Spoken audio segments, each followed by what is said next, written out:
হাইয়ুল কাইয়ুম, তিনি একমাত্র পরম, তিনি সবকিছু সবচেয়ে চিরঞ্জীব, তিনি এবং কাইয়ুম, সব সত্তার তিনি সত্তাকে ধারণ করে আছেন। ধারণ করা জিনিসটা কিভাবে বুঝবেন আপনাকে বুঝিয়ে বলি। যখন পৃথিবী 2 মিনিটের জন্য কাঁপে তখন কি অবস্থা হয় বলেন তো? সব রাস্তায় নেমে চলে আসেন না? মনে করছেন রাস্তায় বুঝি আপনারা বাঁচাবে, রাস্তাও বাঁচতে পারবেন না ভাই।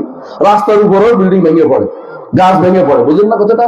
এই যে জমিনটাকে আল্লাহ স্থির রেখেছেন, যদি 2 মিনিটের জন্য ছাড় দেন, যা ইচ্ছা তা কর, তোর যাই কিশোর দৌড়ে যাইয়া আরেক গ্রহের সাথে ধাক্কা লেগে যাবে ভাই, বুঝলেন কিনা কথাটা? এই যে পানিগুলি এই আশেপাশে আমাদের বঙ্গোপসাগরের পানিগুলি জমিনের সাথে লেগে আছে, এটা শূন্যের উপর, কিন্তু আর ভালো করে দেখেন ওই পাশে আরেকখানে পড়ে যাচ্ছে না, কে ধারণ করে রাখছে? আল্লাহ তাআলা। ইন্নাল্লাহা ইউমসিকুস সামাওয়াতি ওয়াল আরদা আন তাজুলা ওয়া লা ইন যালাতা ইন আমসাকাহুমা আহাদুন মিন বা'দি ইন্নাহু কানা হালিমান গফুরা।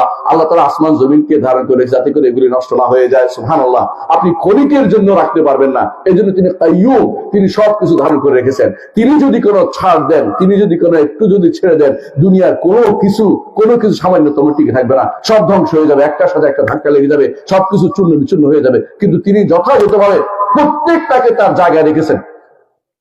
আজকে সূর্য যে জায়গায় উঠছে সকালবেলা, আগামী ঠিক এই বছরে এই দিনে সূর্য বাংলাদেশে ওই জায়গাতে উঠবে, ঠিক কিনা বলেন? এই অর্থ কি বুঝছেন? এমন ভাবে আমার রব এটাকে স্থির করেছেন যে এটাকে তার জায়গা আরেক জায়গায় যাওয়ার ক্ষমতা তাকে দেওয়া হয়নি। কিন্তু যেদিন আল্লাহ চাইবেন পশ্চিম দিগন্তে সূর্য উঠাবেন না, কিয়ামতের আগে তিনি দেখাই দিবেন যে পশ্চিম দিকে তো উঠাতে পারি, দিকে উঠেছি এতদিন, পশ্চিম দিকে যদি উঠে দেখাইলাম তোমাকে যে আমি ওই দিক থেকে উঠাতে পারি। এটা আমার রবের তিনি কারিশমা, তিনি তার ক্ষমতা তিনি দেখিয়ে দেখাবেন যে আমি ও বান্দারা বুঝো আমি এদিক থেকে তুমি সূর্য উঠাচ্ছি। কিন্তু সমস্যা কি জানেন? আলিমুল গায়বি ফালা ইউযিরু আলা গায়বিহি আহাদা। আল্লাহ তাআলা হচ্ছে আলিমুল গায়ব, তিনি হচ্ছেন গায়ব। যেদিন এই দিন দিয়েছেন আল্লাহ, ইলমুল গায়ব, গায়বের উপর ঈমান আনতে বলেছেন আল্লাহ, যেটা বলছেন মানতে বলেছেন। যেদিন পশ্চিম দিগন্তে সূর্য উঠে যাবে সেদিন সবাই ঈমান আনবে, বলেছে না আর কোনো কথা নাই, হুজুররা যা বলতে ঠিক বলেছিল, ওই যে আমার দাদা বলেছিল ঠিক বলেছিল। কিন্তু আল্লাহ তাআলা বলছেন ইয়াউমা ইয়াতি বা'দু আয়াতি রাব্বিক লা ইয়ানফাউ নাফসান ঈমানুহা লাম তাকুন আমানাত মিন ক্বাবলু ওয়া কাসাবাত ফি ঈমানিহা খায়রা। যেদিন পশ্চিম দিগন্তে সূর্য উঠবে, ঈমান আনলে ঈমান কবুল করা হবে না। কেন কবুল বলেন তো? কারণ ঈমান হচ্ছে গায়বের জিনিস উপর রাখা। ঈমান সাক্ষীর যদি সামনাসামনি হয়ে যায়, ঈমান আর কিছু নাই। ঈমান হচ্ছে আল্লাহকে না দেখে মানা। যেদিন আল্লাহকে দেখবেন বলবে, যেদিন কাফেররা বলবে দুনিয়াতে পাঠিয়ে দেন রব্বির জিউন লাআল্লি আমালু সালিহান ফীমা তারাক।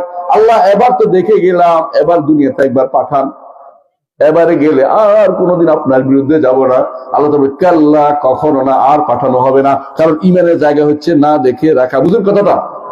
ঠিক ওইরকম ভাবে যে ব্যক্তি ফেরেশতা দেখে ফেলেছে, বড় নিঃশ্বাস বেরিয়ে গেছে, বড় নিঃশ্বাস বুঝুন তো, নিঃশ্বাস যাচ্ছে, এই অবস্থায় ফেরেশতা দেখে ফেলে। ফেরেশতা দেখে ফেললে কি হয়?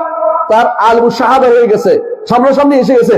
এখন তওবা করলে আর কবুল করা হবে না। এটা কোরআনে কারিমে আল্লাহ তাআলা বলেছেন। অর্থ হচ্ছে কারণ সে তো এখন গায়েবের উপর ঈমান রাখছে না, এই জন্য আল্লাহ তাআলা কোরআনের শুরুতে বলে দিয়েছেন আল্লাযীনা ইউমিনুনা বিল গায়ব। এই কোরআন শুধু তাদের জন্য হেদায়েতের বাহক হবে, তাদেরকে হেদায়েত দিবে যারা গায়েবের উপর ঈমান রাখে। আর যারা গায়েবের উপর ঈমান রাখে না, প্রমাণ করতে প্রুভ করতে চেষ্টা করে সারাদিন বসে বসে আল্লাহর বিধানের বিরুদ্ধে মুআজিজিন, যে কিভাবে এটা করলো, কিভাবে এটা করলো, কেন করলো, এই প্রশ্ন সারাদিন ঘুরতে থাকে, সেই ব্যক্তি কোনোদিন হেদায়েতের পথ পাবে না। তাকে সন্দেহের পর সন্দেহ অনবর তাকে কুরে কুরে খাবে, সঠিক পথে সে কোন যাইতে পারবে না। কিন্তু যে ব্যক্তি আল্লাহ তাআলাকে যেটা বলেছে, আল্লাহ তাআলা বলছেন, এই আল্লাহ তাআলাকে বলছেন ইন্নাল্লাযীনা ক্বালু রাব্বুনাল্লাহ, আমার রব আল্লাহ, তারপরে একটু সন্দেহ করে নাই, বরং এটার উপরে সারা জীবন অটল ছিল। আল্লাহ তাআলা তাকে জান্নাত দিবেন। এই জান্নাতে দিবেন, জান্নাত কি হচ্ছে? নুজুলাম মিন গফুরির রাহিম, ক্ষমাশীল রহমানের পক্ষ থেকে। সেটা শুধুমাত্র তাদের জন্য মেহমানদারি হিসাবে দিবে। নুজুলাম মিন গফুরির রাহিম, অর্থাৎ রহমানের পক্ষ থেকে সেদিন এইটা মেহমানদারি হিসাবে আপনাকে দেয়া হবে। এরপর আল্লাহ তাআলা বলছেন ওয়ামান আহসানু কাওলাম মিম্মান দাআ ইলাল্লাহি ওয়া আমিলা সালিহান ওয়া ক্বালা ইন্নানী মিনাল মুসলিমিন। তার থেকে সুন্দর কথা কারো নাই। যে ব্যক্তি কি করে? দাআ ইলাল্লাহ, আল্লাহর দিকে আহ্বান করে। আল্লাহর দিকে আহ্বান কে করে বলেন তো? নবী। আর কে বলেন? সিদ্দিক। আর কেউ শহীদ। আর নেককার বান্দারা। আপনারা প্রতিদিন আল্লাহর দিকে আহ্বান করেন, সালাতে আসো, আসো নামাজটা পড়ো, এই এটা ছেড়ে দাও, অন্যায়টা ছেড়ে দাও, গুনাহটা বাদ দাও, এই হারামটা ছেড়ে দাও, আপনার সব ভালো মানুষ। আল্লাহ বলছে এটা আমার কথা নয়, তার থেকে ভালো মানুষের কেউ হতে পারে না যে ব্যক্তি আল্লাহর দিকে আহ্বান করে। আমাদের আহ্বান তো ভাই আল্লাহর দিকে হয় না, কোন দিকে হয় জানেন? দলের দিকে। অধিকাংশ দলের দিকে আহ্বান করে। এখন বলবে যে দল কি আল্লাহর দিকে আহ্বান করে না, ওইটা না, আপনি সরাসরি আল্লাহর দিকে আহ্বান করেন, কোনো সমস্যা নেই। কোরআনের দিকে আহ্বান করেন, হাদিসের দিকে আহ্বান করেন, এটা হচ্ছে নিয়ম। উদু ইলা সাবিল রাব্বিকা, রবের পথের দিকে আহ্বান করেন। আপনি যেভাবে ইচ্ছে এইভাবে না, রবের পথের দিকে আহ্বান করেন। কথা বুঝছেন? আপনার দাওয়াত হবে আল্লাহর দিকে। দাওয়াত কোনোদিন কোনো ব্যক্তির দিকে হবে না, কোনো আইডিওলজির দিকে হবে না, কোনো ব্যক্তি কোনো সংস্থার দিকে, কোনো হুজুরের দিকে, পীরের দিকে নয়। দাওয়াত দিবেন কার দিকে? আল্লাহর দিকে। আল্লাহর পথটা কোনটা? কোরআন এবং সহিহ সুন্নাহ। কোরআন এবং সহিহ সুন্নাহর দিকে শুধুমাত্র দাওয়াত দিবেন। ওয়ামান আহসানু কাওলাম মিম্মান দাআ ইলাল্লাহি ওয়া আমিলা সালিহান। যদি জান্নাতে যেতে চান, যদি মেহমানদারি পেতে চান, তাহলে কি করতে হবে? আল্লাহর দিকে আহ্বান করেন। সবচেয়ে ভালো মানুষ হতে পারবেন আপনি। আল্লাহর দিকে আহ্বান নবীরা করেছেন, নবীদের অনুসারী হতে হবে আপনাকে। যদি নবীদের অনুসারী ভালো মানুষ হয়ে থাকতে পারেন, আল্লাহ তাআলা আপনার জন্য সবকিছু রেখেছেন। আল্লাহ তাআলা কোরআনে কারীম বলেছেন যে ক্বালা ইন্নানী মিনাল মুসলিমিন ওয়া লা তাস্তাবিল হাসানাতু ওয়া লা সাইয়্যিআ ইদফা বিল্লাতী হিয়া আহসান ফাইযাল্লাযী বাইনাকা ওয়া বাইনাহু আদাওয়াতুন কাআন্নাহু ওয়ালিয়্যুন হামীম। ভালো মন্দ একরকম হতে পারে না। ওয়ালা তাস্তাবিল হাসানাতু ওয়া লা সাইয়্যিআ ইদফা বিল্লাতী হিয়া আহসান। ভালো কথা দিয়ে মন্দকে প্রতিহত করতে বলেছে। বুঝছেন কিনা? আপনাকে একজন বলল যে আপনি সালাতের জন্য আসেন, আপনি গালি দিয়ে দিলেন। ওই ব্যক্তি উল্টো একটা গালি দিল, এটা না, ওই ব্যক্তি চুপ থাকবে, সবর করবে। ওই ব্যক্তি সবর কেন? আমি তো আল্লাহকে খুশি করার জন্য তারা ডাকিছি, এবং সে যদি না শুনে আমার সব কিন্তু লেখা হয়ে গেছে, আমার সব লেখা হয়ে গেছে, আমার কোনো ক্ষতি নেই। সে শুনলে ভালো, না শুনলে আমার কোনো ক্ষতি হচ্ছে না। আমি তাকে উল্টা তাকে রিয়েকশন করে তাকে কিছু বলবো না, আমি তাকে সংশোধন নিয়তে বলেছি।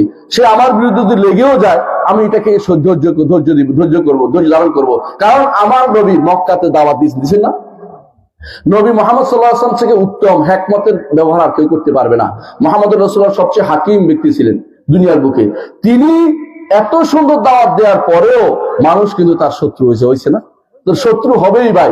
আর যদি আপনি বলেন যে ভাই তোর বাপের কবরটা যে চারপাশে বেড়া দিছিস, এটা কিন্তু জায়েজ নাই।